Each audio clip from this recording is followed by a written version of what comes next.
guys, before we get into the addendum video today, I'm just going to explain real quick what an addendum video is. It's going to talk about a small topic in Zeusing or mission making that I find rather important because it can add a nice little extra thing, and we'll get to that in the video.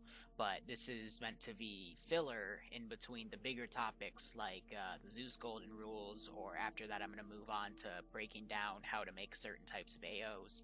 But these go through multiple drafts on the script and then multiple drafts in the uploads, and I put all those on Patreon because I think it's interesting to see the development process, and in my mind there's always a better way to word something and then say something, and I usually end up deviating from the damn script to explain everything. But these addendum videos are going to be just hopefully under 10 minutes, but just again, little small things that I think every mission maker should know.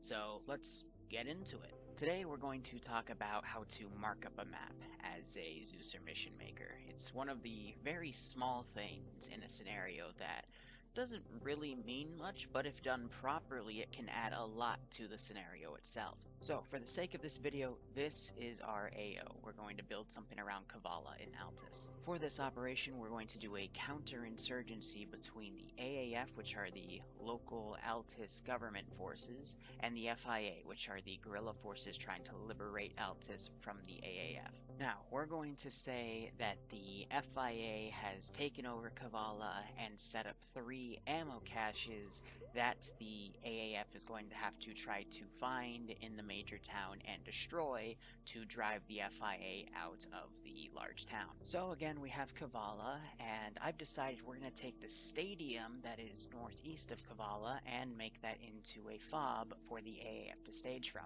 So let's go ahead and go into our F6 category for markers on the top right of Eaton Editor. We're going to go find a question mark.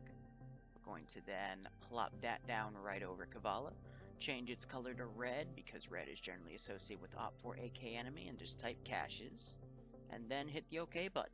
And now this is what our AO looks like. We have our spawn, and we have Kavala marked with a question mark, and then we'll give an in-game brief to talk about what's going on. Now, for some scenarios, that is all you need. There was a US airborne op I played the other day where it was a World War II themed operation with us parachuting over enemy lines ahead of D-Day to sabotage the area. We wouldn't know what's around this map other than our objectives given to us in brief, and this let us have the entire map to mark up as we needed for our points of interest and our mortar positions and the routes we wanted to take to try to get our objectives done. But for this scenario, there's so much more we can do with markers.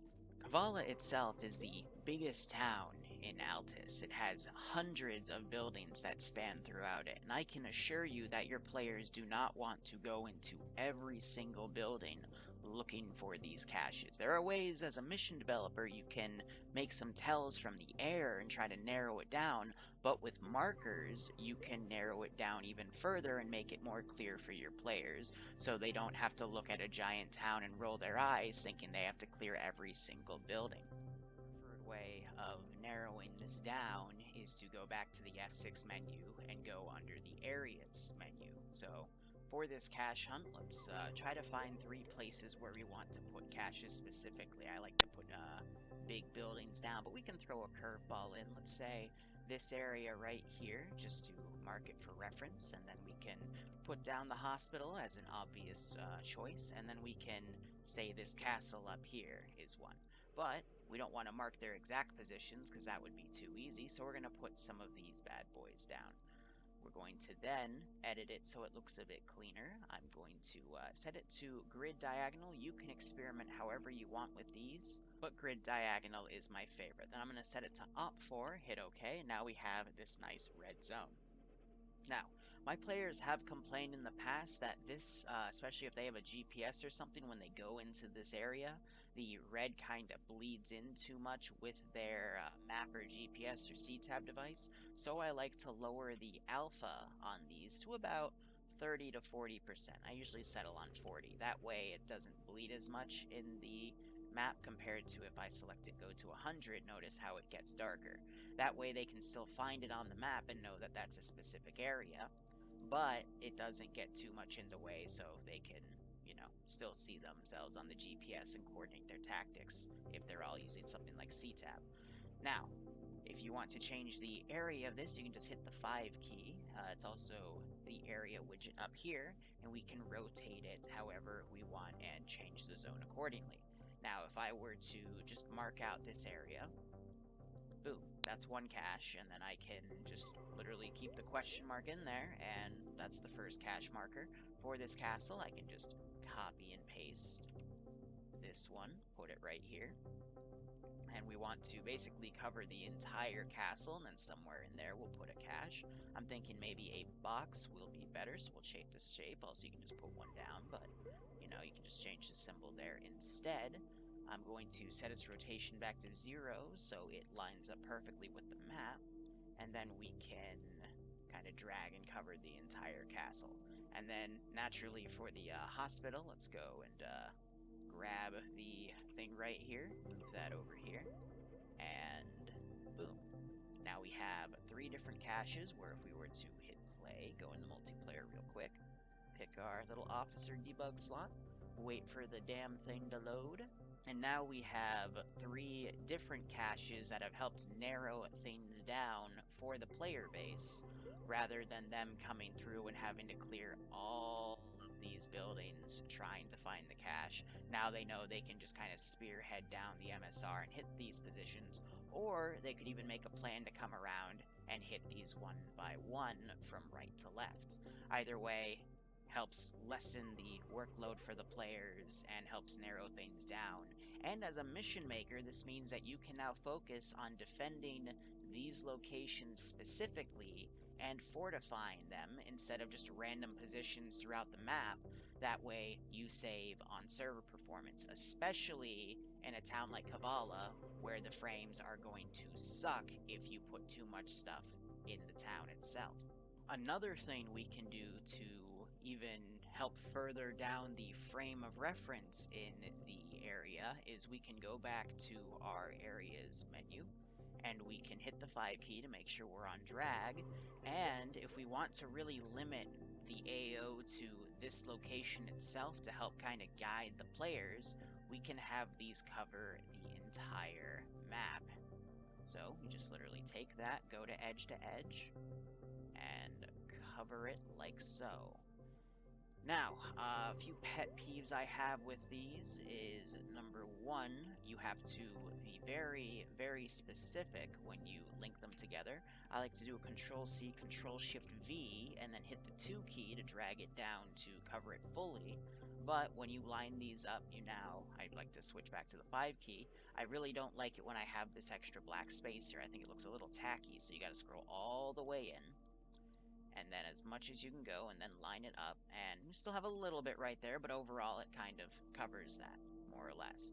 And then we just have to shape this over, and then we can lower that all the way down right there, just so it covers the ocean a hot touch. There we go, and then we can just grab one more area to cover this section, and then hit the 5 key, drag it, again, scroll all the way in to try to link it up.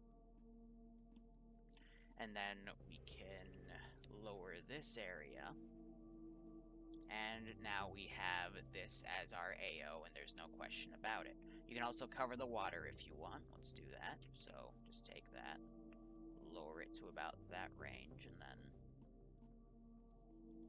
we just have to connect things. There we go. And then scrolling down right here, we can move this up.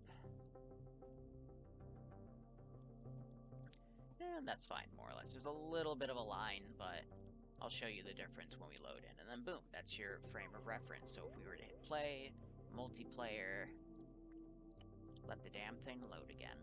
And now this is our AO. So yeah, if you let them bleed into each other, you get that little bit of a thick line, but if you scroll all the way out, that's A-okay. They're not going to be focusing on those little corners of your AO. They're going to be focusing on this itself. So with that kind of puts their frame of reference in mind, helps them lock onto the town itself. Again, just little things that can make your scenarios just look a little bit cooler compared to, just an open white map. Now, one final detail for this scenario is, let's say I want to give them an unarmed helicopter. We would hide that thing with an environment tool right here so we could have space for it.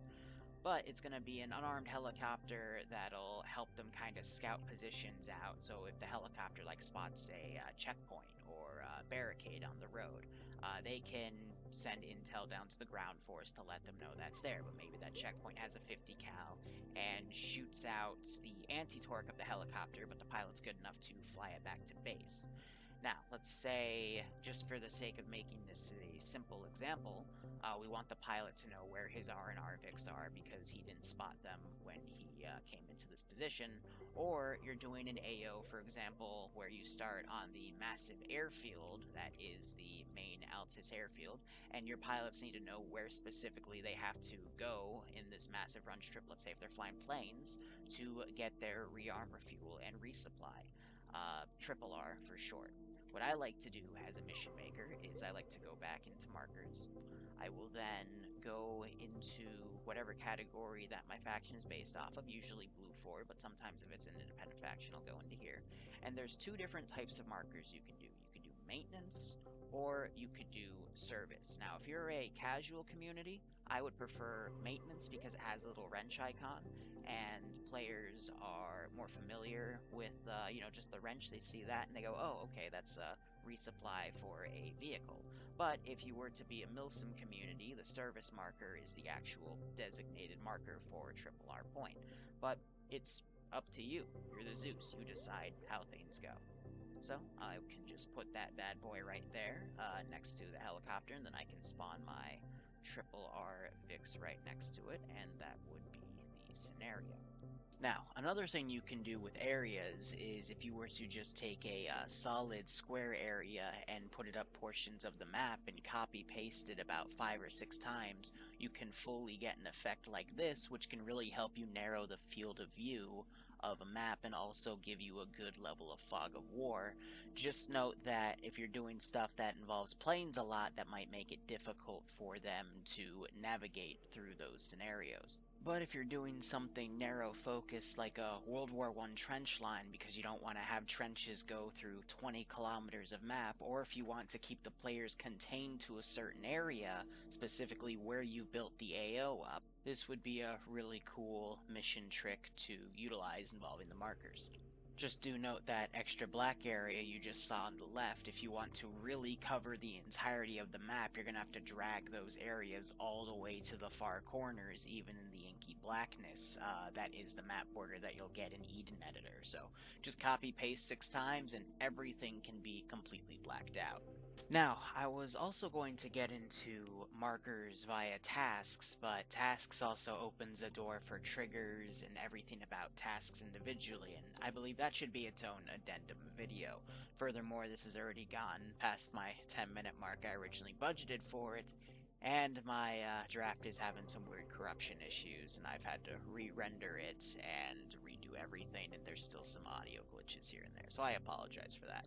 But otherwise, guys, that is all I'm going to say about markers for the time being, so all I have to ask is, what are your opinions on markers? Do you have any cool tips or tricks on how you guide your players to certain areas utilizing the markers? Do you have anything you like to customly build or make? Let me know in the comments section. If you have anything small you want me to give my 2 cents on about Zeus intermission making, who knows? If you recommend it in the comments, it might become its own little addendum video. But hopefully I'll get Golden Rule 2 up next Sunday. So till then, thank you so much for watching. Go operate operationally. I hope you keep enjoying the content, and thank you so much for your continued support in watching everything. Otherwise, cheers guys, have a good one, and go operate operationally.